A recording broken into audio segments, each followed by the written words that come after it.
Fala, sexto ano, todo mundo bem? Todo mundo de boa? Eu tô chegando aí para mais uma aula, cara. Isso aí, reta final chegando.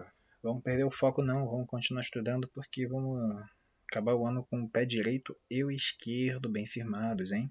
Tá? Juntinho aí a gente pega tudo que é conteúdo, a gente consegue aprender junto, tudo isso aí. Então, né, para fechar o ano bem e começar 2021 com os dois pés também bem firmados, para poder dar um passo à frente. Espero vocês ano que vem com a gente, hein? Pô, vamos fazer a matrícula aí, vamos voltar, porque ano que vem a gente vai estar, se tudo decorrer muito bem, de novo juntos em sala de aula, né? Vamos, por favor, acabar com isso. Então, a gente está falando, né, da produção rural e dos problemas ambientais do solo. Então, vou voltar lá para o livro, página 197, técnicas de manejo adequado do solo. Como é que a gente pode plantar então no solo de maneira bonitinha, sem afetar tanto o meio ambiente? Então, o manejo adequado do solo pode contribuir para minimizar e até mesmo impedir diversos problemas ambientais no espaço rural. E para isso é necessário conhecer as características ambientais do local, como o tipo de solo, clima, tendência econômica, né? O que eu vou produzir, se eu vou ter bichinho, se é agropecuária, enfim, eu tenho que ver o que eu vou fazer no lugar para ver se compete, né? Eu não vou plantar cacto na Antártida, né? Não rola. Preciso entender os dois. Quem eu quero produzir e aonde eu quero produzir. E aí as técnicas são classificadas em caráter vegetativo, ou seja, tipo de planta, edáfico e mecânico. Vegetativo tem como objetivo de proteger o solo em relação aos processos erosivos. Tá? Isso aqui é para marcar, tá? Aquelas marcações de marcar texto, gasta tinta aqui. Esses 3 parágrafos aqui. Vou ler com toda atenção para vocês. Então, as de caráter vegetativo têm como objetivo proteger o solo em relação aos processos erosivos, sendo importante a densidade da cobertura vegetal. Florestamento e cultivo de espécies arbóreas, principalmente em áreas onde não havia floresta, e o reflorestamento, aonde já foi retirado. São as principais práticas realizadas, tá? Ou seja, a gente planta. O eucalipto ele tem um problema, tá? Apesar de ele ser uma maneira de vegetativa de proteger o solo, porque eu estou criando uma cobertura densa, o eucalipto bebe muita água do solo. Então ele seca bem o solo, tá? Ele pode acabar com lençol freático, se não for bem pensado. Já de caráter edáfico, contribuem para a contenção do processo erosivo, ou seja, eles melhoram Eita, perdi aqui porque o telefone acendeu.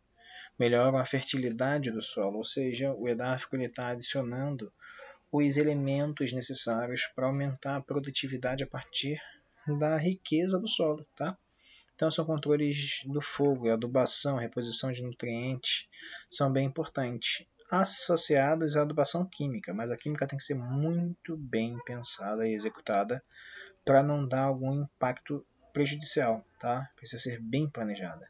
Adubação orgânica, tá? Ou seja, cocôzinho de animal, estercos, e o que a gente chama de calagem. A calagem ela é a adição de cálcio no solo.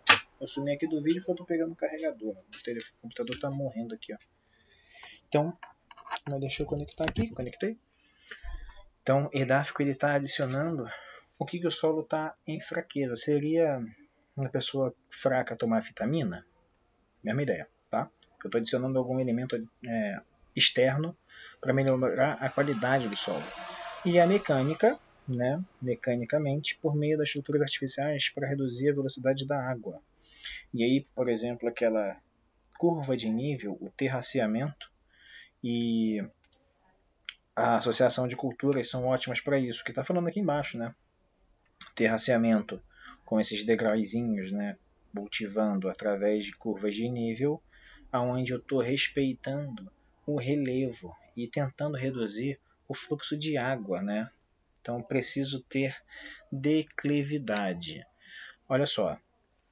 Só que aqui eu tenho uma diferença muito específica. Os dois estão pensando no relevo inclinado. Só que a de cima, o terraceamento, eu construo degraus. Eu construo áreas cultivadas na encosta, tá? Então eu estou construindo degraus.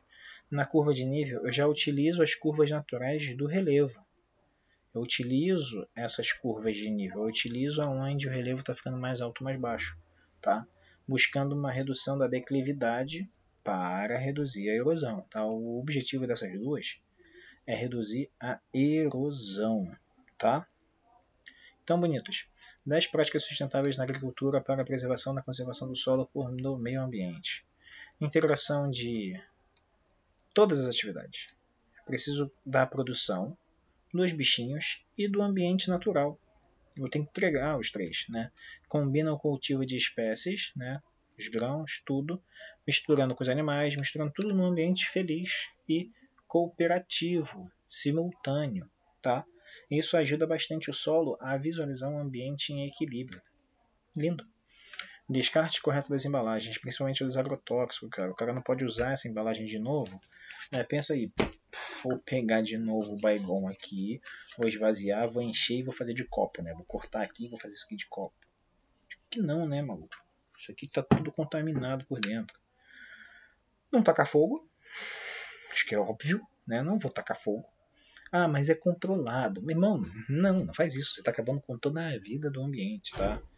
Eu sei que algumas atividades criam essas queimadas e defendem as queimadas, mas, cara, não é natural, né? Adubação verde. Desculpa, mesmo quando é natural, acaba com o bioma. Eu estou matando tudo, desde as formiguinhas do solo até as grandes árvores, né? Queimada não é legal.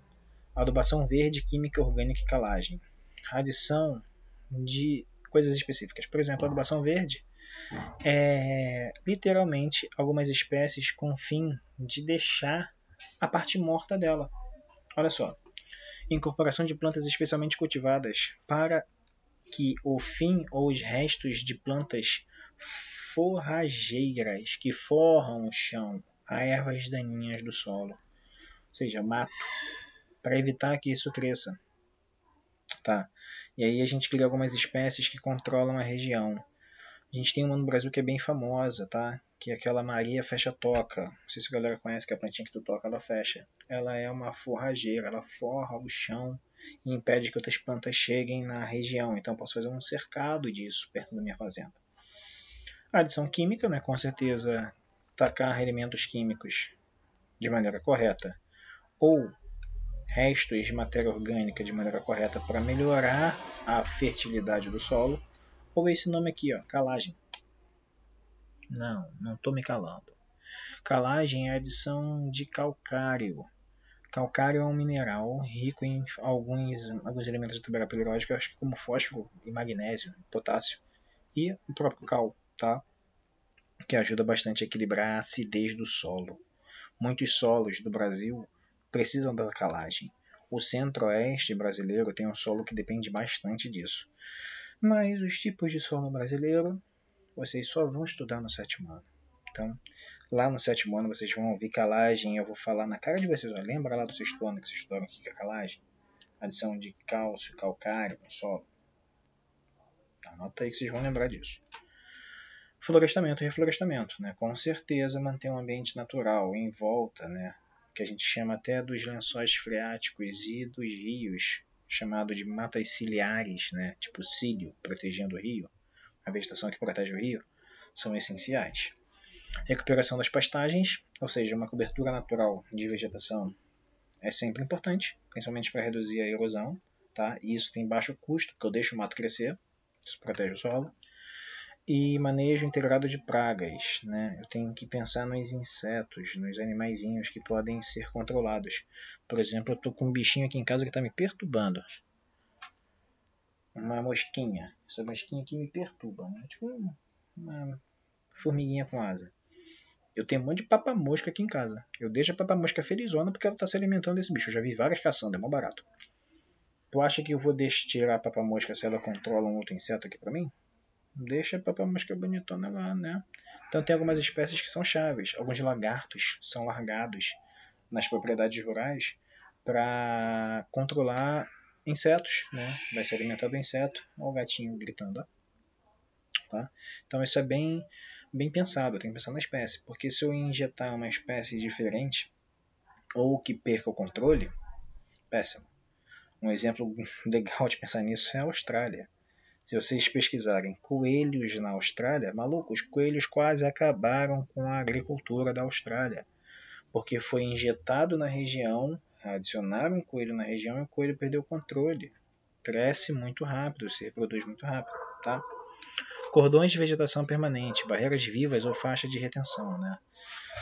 A gente pode proteger algumas regiões ou criar parques dentro das propriedades rurais para preservar parte da fauna, tá? Dos animais que vão viver, tá? Lembra do filme?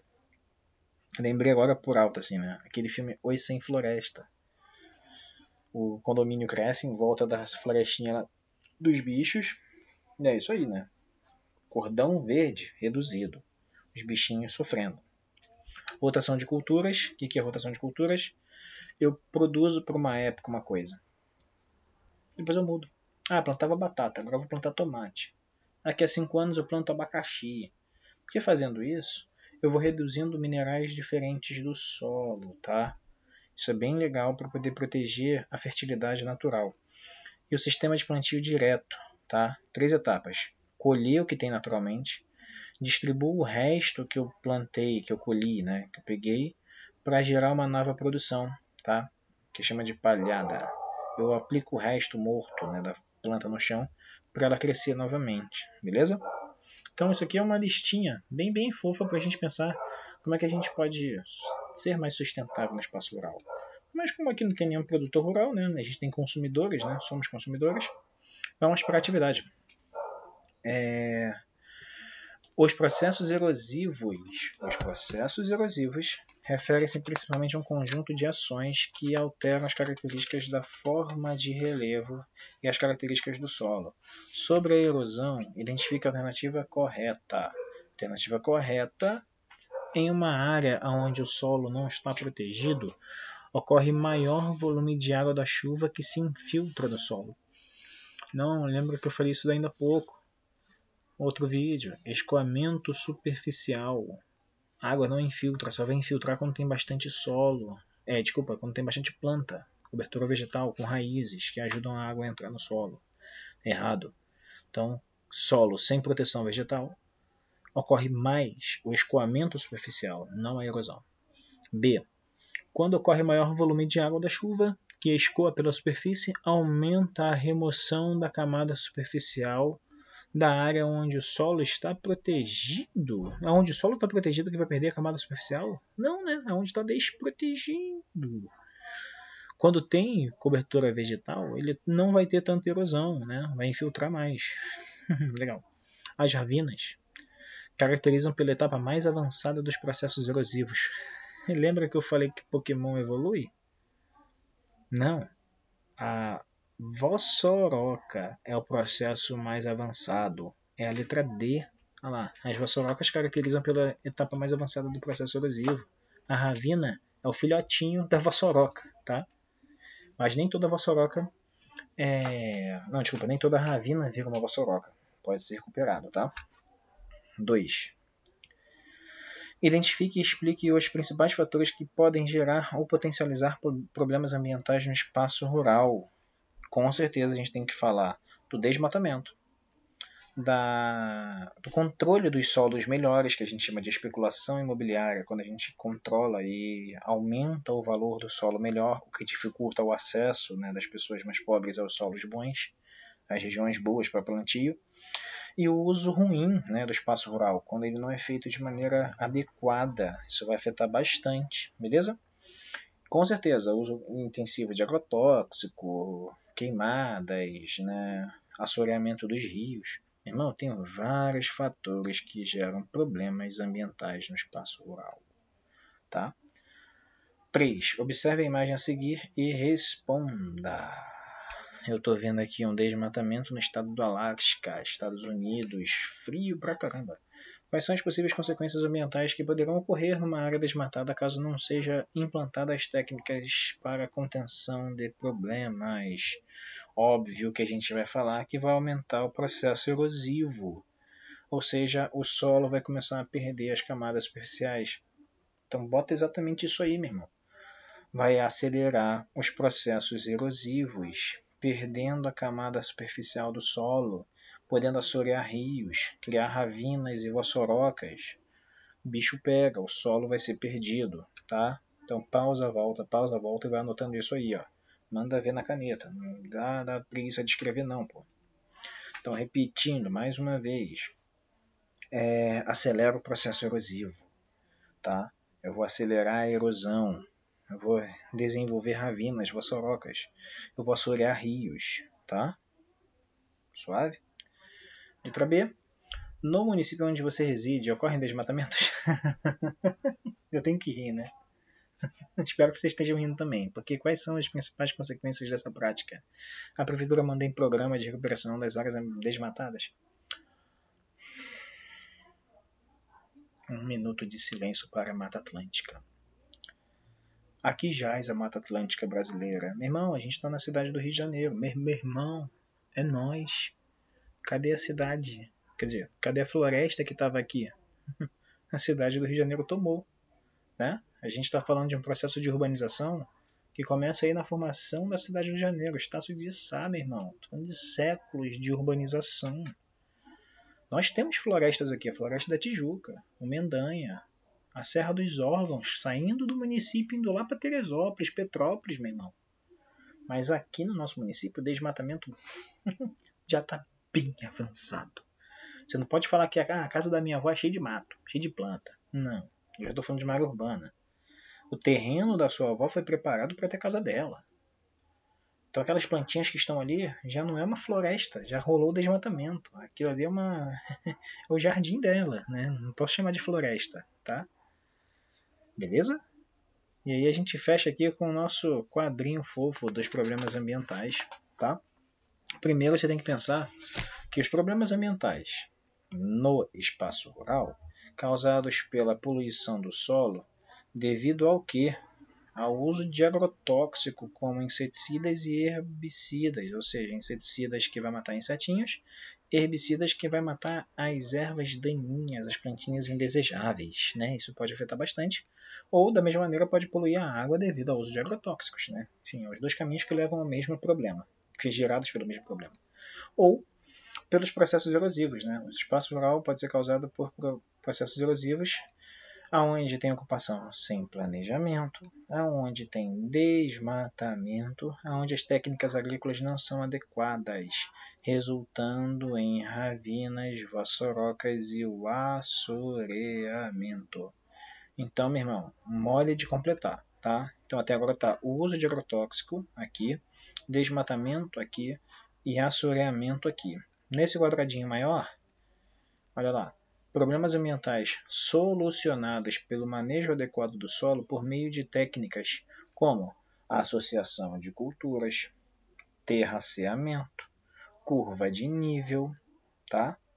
Técnicas adequadas, fertilização com manejo correto, com planejamento, com controle, tá? Feito de maneira bem feita, tá? Fica bobeira de falar assim, mas é exatamente isso, tem que fazer as coisas bem feitas, né? Então, se não for bem feito, vai gerar probleminhas. Lindões, fechamos o espaço rural, tá? Fechou o espaço rural. Próximo capítulo, problemas aí, produção no espaço urbano. Lindões, beijo no coração. Qualquer dúvida aí do tema, sabe que eu estou à disposição, tá? Bons estudos.